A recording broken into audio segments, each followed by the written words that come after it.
முதல் வாசகம். நான் கிறிஸ்துவின் துன்பங்களுக்கு சாட்சி, உங்கள் உடன் மூப்பன். திருத்தூதர் பேதுரு எழுதிய முதல் திருமுகத்திலிருந்து வாசகம். அதிகாரம் 5 இறைவசனங்கள் 1 முதல் 4 முடிய.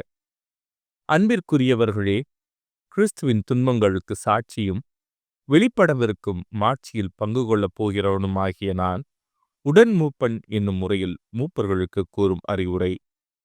உங்கள் பொறுப்பில் இருக்கும் கடவுளின் மந்தையை நீங்கள் மேய்த்து பேணுங்கள். கட்டாயத்தினால் அல்ல, கடவுளுக்கேற்ப மன ஓப்புடன் மேற்பார்வை செய்யுங்கள். ஊதியத்திற்காக செய்யாமல் விருப்போடு பணி செய்யுங்கள். உங்களிடம் ஒப்படைக்கப்பட்டுள்ளவர்களை அடக்கியாளாமல் மந்தைக்கு முன்மாதிரிகளாயிருங்கள். தலைமை ஆயர் வெளிப்படும்போது அழியா மாட்சியுள்ள முடியை பெற்றுக்கொள்வீர்கள்.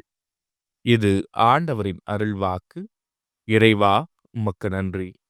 பதிலுரை பாடல். ஆண்டவரே என் ஆயர், எனக்கேதும் குறையில்லை. ஆண்டவரே என் ஆயர், எனக்கேதும் குறையில்லை. பசும் புல்வெளி மீது என்னை அவர் இளைப்பாரச் செய்வார். அமைதியான நீர்நிலைகளுக்கு என்னை அழைத்துச் செல்வார். அவர் எனக்கு புத்துயிர் அளிப்பார். தம் பெயர்க்கேற்ப என்னை நீதி வழி நடத்திடுவார். ஆண்டவரே என் ஆயர், எனக்கேதும் குறையில்லை. சாவின் இருள் சூழ் பள்ளத்தாக்கில் நான் நடக்க நேர்ந்தாலும் நீர் என்னோடு இருப்பதால் எத்தீங்கிற்கும் அஞ்சிடேன். கோலும் நெடுங்கழியும் என்னை தேற்றும். ஆண்டவரே என் ஆயர், எனக்கேதும் குறையில்லை. என்னுடைய எதிரிகளின் கண்முன்னே எனக்கு ஒரு விருந்தினை ஏற்பாடு செய்கின்றீர். என் தலையில் நறுமண தைலம் பூசுகின்றீர். எனது பாத்திரம் நிரம்பி ஒழிகின்றது. ஆண்டவரே என் ஆயர், எனக்கேதும் குறையில்லை. உண்மையாகவே என் வாழ்நாள் எல்லாம் அருள் நலமும் பேரன்பும் என்னை புடை சூழ்ந்து வரும். நானும் ஆண்டவரின் இல்லத்தில் நெடுநாள் வாழ்ந்திருப்பேன். ஆண்டவரே என் ஆயர், எனக்கேதும் குறையில்லை. நற்செய்தி வாசகம்.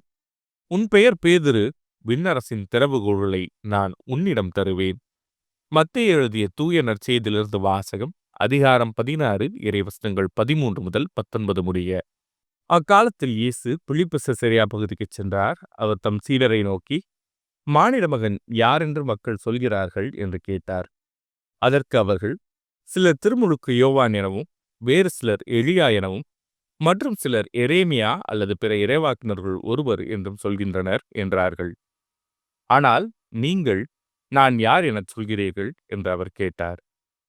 சீமோன் பேதுரு மறுமொழியாக, நீர் மெசியா, வாழும் கடவுளின் மகன் என்று உரைத்தார். அதற்கு இயேசு, யோனாவின் மகனான சீமோனே, நீ பேறு பெற்றவன். ஏனெனில் எந்த மனிதரும் இதை உனக்கு வெளிப்படுத்தவில்லை, மாறாக விண்ணகத்திலுள்ள என் தந்தையை வெளிப்படுத்தியுள்ளார். எனவே நான் உனக்கு கூறுகிறேன், உன் பெயர் பேதுரு. இந்த பாறையின் மேல் என் திருச்சபையை கட்டுவேன். பாதாளத்தின் வாயில்கள் அதன் மேல் வெற்றி கொள்ளா. விண்ணரசின் திறவுகோல்களை நான் உன்னிடம் தருவேன். மண்ணுலகில் நீ தடை செய்வது விண்ணுலகிலும் தடை செய்யப்படும். மண்ணுலகில் நீ அனுமதிப்பது விண்ணுலகிலும் அனுமதிக்கப்படும் என்றார். இது ஆண்டவரின் அருள்வாக்கு. கிறிஸ்துவே உமக்கு புகழ்.